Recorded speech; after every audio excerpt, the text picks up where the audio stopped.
Hello, good morning student. मैं doctor Sanjeev Tiwari धर्मा online learning platform के तहत एक नया वीडियो लेक्चर लेके आया हूँ। इसमें हम आपको बताएंगे प्रॉपर्टी ऑफ क्रॉस प्रोडक्ट यानी वेक्टर प्रोडक्ट की प्रॉपर्टी। इससे पहले वाले वीडियो में हमने एक्सप्लेन किया था कि दो वेक्टरों का क्रॉस प्रोडक्ट कैसे कैलकुलेट किया जाता है। देखिए, हमने दो वेक्टर ए और बी लिया। इसका क्रॉस प्रोडक्ट ऐसे डिफाइन होता है mod of A mod of B sine theta into unit vector N, जहां थीटा जो है वो वेक्टर ए और बी के बीच का एंगल है और ए और B mod A and mod B is the real value, that is the magnitude of vector A and B. N is the unit vector, यह एन क्या है? यूनिट वेक्टर है और इसका जो मैग्नीट्यूड होता है यूनिटी होता है और इसका जो डायरेक्शन होता है, the direction is basically perpendicular to the plane created by vector A and B. अर्थात वेक्टर ए और बी के द्वारा जो प्लेन क्रिएट होता है उसके परपेंडिकुलर डायरेक्शन में क्या होता है? वेक्टर एन का डायरेक्शन होता है, वही ए क्रॉस बी का भी डायरेक्शन होता है। यानी ए क्रॉस बी के करने के बाद हमें जो क्वांटिटी मिलती है वो क्या होती है? वेक्टर होती है और उस वेक्टर का डायरेक्शन किधर होता है? यूनिट वेक्टर के अलाउंड होता है। अर्थात दोनों ए और बी के द्वारा जो प्लेन क्रिएट किए गए हैं उसके परपेंडिकुलर डायरेक्शन में होता है, राइट। अब हम आपको बताएंगे प्रॉपर्टी ऑफ क्रॉस प्रोडक्ट यानी वेक्टर प्रोडक्ट की प्रॉपर्टी के बारे में हम बताएंगे। तो सबसे पहली प्रॉपर्टी क्या है? Commutative law.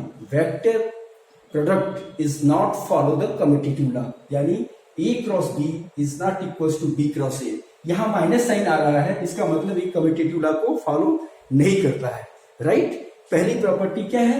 A cross B is not equal to B cross A. Minus sign यहां इंडिकेट कर रहा है ये दोनों बराबर नहीं है। अर्थात क्या हुआ कि ए क्रॉस बी जो है कम्यूटेटिव लॉ को फॉलो नहीं करता है। दूसरा प्रॉपर्टी क्या है इसका? दूसरी प्रॉपर्टी ये है कि ये डिस्ट्रीब्यूटिव लॉ को फॉलो करता है। चलिए मैं बताता हूं डिस्ट्रीब्यूटिव लॉ क्या होता है। देखिए, A vector A cross B cross C, B plus C equals to क्या होता है? A cross B plus A cross सी।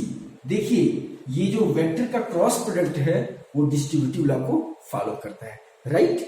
अब हम आपको बताएंगे कि एसोसिएटिव लॉ।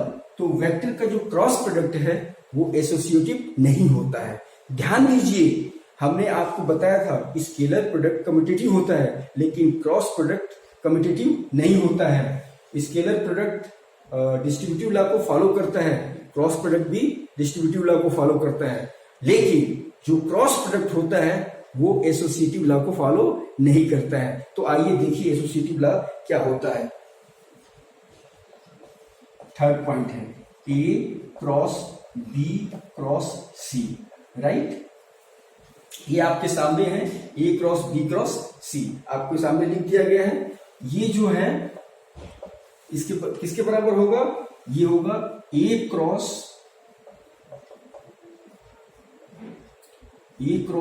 बी क्रॉस सी, राइट। देखिए, यहां पे आपको बता दिया गया है कि ये चीज इसके बराबर नहीं होती है। यानी आपको साफ साफ दिख रहा है, क्या दिख रहा है कि यहाँ पे जो cross product of two vector है वो एसोसिएटिव लॉ का पालन नहीं करता है, राइट। तो ये हो गया आपका प्रॉपर्टी ऑफ क्रॉस प्रोडक्ट। तो क्या समझ में आया आपको?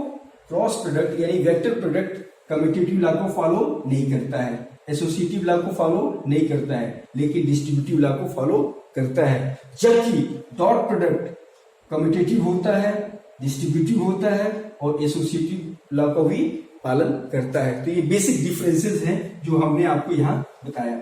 अब हम आपको जो चीज बताने जा रहे हैं उसको ध्यान से देखिए। क्या कारण है जिसकी वजह से ये इन लॉ को फॉलो नहीं करता है? उसके लिए आप सिंपल सा एक ऐसे डायग्राम बनाएंगे।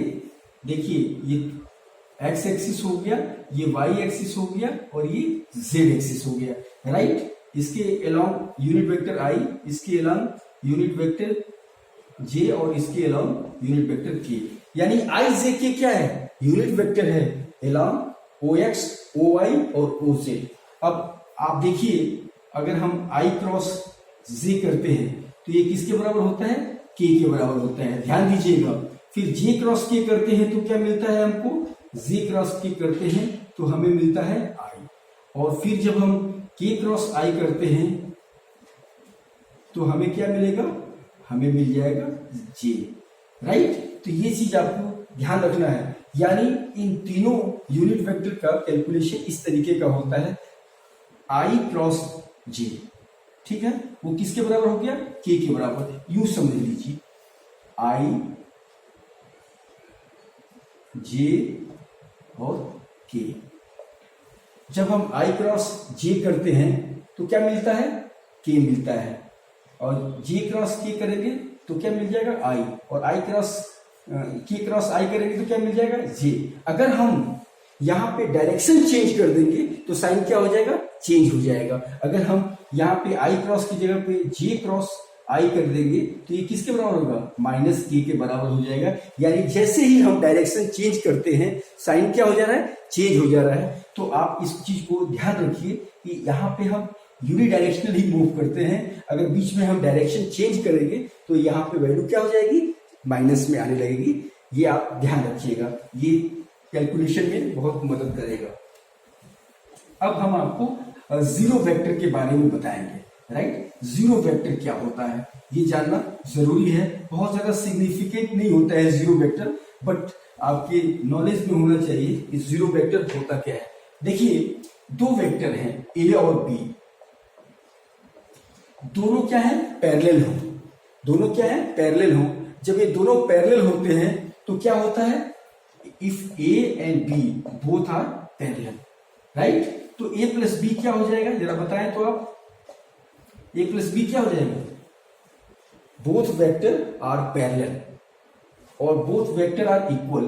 तो यहां पे आप देखेंगे इसके जो वैल्यू होगी वो किसके बराबर हो जाएगी, जीरो के बराबर हो जाएगी।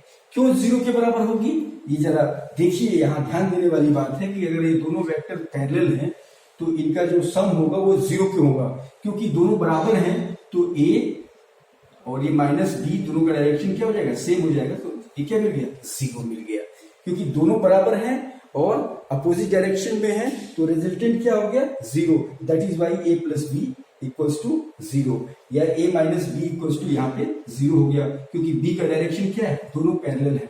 चलिए ये दोनों हैं, दोनों मैग्नीट्यूड में क्या है, सेम है, राइट। तो इनका जो डिफरेंस होगा वो जीरो होगा, उसको क्या बोलेंगे, जीरो वेक्टर बोलेंगे। क्या बोलेंगे, जीरो वेक्टर। तो ये आपका जो हो गया A minus B equals to zero. अब आपको मैं जो भी कैलकुलेशंस बताया हूं उसके आधार पे मैं आपको एक एग्जांपल बताऊंगा और उस एग्जांपल के माध्यम से आप सारी चीजें समझ जाएंगे जो अभी तक पढ़े हैं आप। चलिए ये एग्जांपल देख लीजिए क्या है, A equals to vector A equals to क्या है, I plus 2j plus 3k, right. ये वेक्टर है, इसको हमने कंपोनेंट के फॉर्म में लिखा है i plus 2j plus 3k। दूसरा वेक्टर क्या है हमारा, b इक्वल्स टू क्या है, b equals to 3i plus 2j plus k, right. ये क्या है, ये b वेक्टर है जिसको हमने इस कंपोनेंट के फॉर्म में लिख दिया। अब इस दोनों वेक्टरों को हमने कंपोनेंट के फॉर्म में लिखा है। हमारा क्या उद्देश्य है इसके बाद वो हम आपको बताने जा रहे हैं। सबसे पहले हमारा जो पहला क्वेश्चन है, what is the mod of A. अगर हमें ये कहा जाए कि वेक्टर ए का मॉड हम कैसे कैलकुलेट करेंगे, यानी मैग्नीट्यूड कैसे निकालेंगे, तो इसके लिए क्या होता है, mod of A vector equals to क्या हो जाएगा, अंडर रूट 1। यहाँ पे इसका कोफिशिएंट क्या है, 1 है तो 1 का स्क्वायर, यहाँ पे जे का कोफिशिएंट क्या है, 2 का स्क्वायर, और यहाँ पे के का क्या है, 3 का स्क्वायर। देखिए आपको साफ साफ दिख रहा है, यहाँ पे क्या हो जाएगा, 1 प्लस 4 प्लस 9, तो कितना हो गया, रूट 14। ये किसकी वैल्यू हो गई, मॉड ऑफ ए की वैल्यू हो गई। किसकी वैल्यू हो गई, मॉड ऑफ ए। इसकी वैल्यू क्या होती है, अगर आप रूट से इसको थोड़ा सा सॉल्व करेंगे तो 3.74 ये वैल्यू हो गई। किसकी वैल्यू हो गई, ये मॉड ऑफ ए की वैल्यू हो गई। तो पहला टारगेट ये हो गया कि how to find the magnitude of a vector. तो दिस इज द वे हमने क्या किया, एक्स इसके जो कंपोनेंट है, इसके जो कंपोनेंट है ये डायरेक्शन में और की डायरेक्शन में जो कंपोनेंट है उसका हमने स्क्वायर रूट करके ये कैलकुलेट कर लिया। This is the mod of A. ये आपको हमेशा कैलकुलेट करना पड़ेगा, इसको ध्यान में रखिए। चलिए अब इस पहला टारगेट तो हमारा हो गया। दूसरा टारगेट क्या है, हम a प्लस बी निकालना चाह रहे हैं, यानी दोनों वेक्टरों को जोड़ना चाह रहे हैं। तो कैसे जोड़ेंगे, a plus B, we wants to find out the value of a plus B. चलिए बहुत सिंपल है, i plus 2j plus 3k, right. अब ये हो गया हमारा, और प्लस कितना है 3i plus 2j plus k। अब देखिए i यहाँ पे 1 है, यहाँ पे 3 है, तो कितना हो गया 4i, राइट। और यहाँ पे कितना हो गया 2 और 2 4j, और ये 3 प्लस 1 ये कितना हो जाएगा 3 प्लस 1 यानी 4k। तो this is the value of a plus B, right. ये a प्लस बी निकाल लिया आपने। देखिए कितना सिंपल है, आपने i के कोफिशिएंट को i के साथ, j के साथ और k के साथ आपने क्या कर दिया, ऐड कर दिया। यहाँ पे 1 है, यहाँ पे 3 है, तो कितना हो जाएगा 4 हो जाएगा। यहाँ पे 2 है, यहाँ पे 2 है, तो कितना हो जाएगा 4 हो जाएगा। यहाँ पे 3 है और यहाँ पे 1 है, तो कितना हो गया 4 हो गया। चलिए इसी तरह से हम a माइनस बी निकालना चाहते हैं। चलिए a माइनस बी निकालने के लिए क्या करना पड़ेगा हमें, a माइनस बी निकालने के लिए हम माइनस कर देते हैं। चलिए अब हमारा दूसरा टारगेट क्या है, how to find out the value of a minus B. तो देखिए कैसे निकालेंगे, यहाँ पे 1 है, यहाँ पे 3 है, तो 1 माइनस 3 माइनस 2 हो गया, और इसका जो यूनिट वेक्टर होगा वो i हो गया, प्लस यहाँ पे क्या है 2 है और यहाँ पे 2 है, 2 माइनस 2 0 हो गया, 0j। अब यहाँ पे क्या है 3 और यहाँ पे क्या है 1, तो 3 माइनस 1 कितना हो जाएगा बताइए 2। ये हो गया आपका a माइनस बी। देखिए थोड़ा सा ध्यान दीजिए, अगर आप इसको नहीं भी लिखते हैं तो भी आपका मतलब सॉल्व हो जाएगा, वो भी सही माना जाएगा।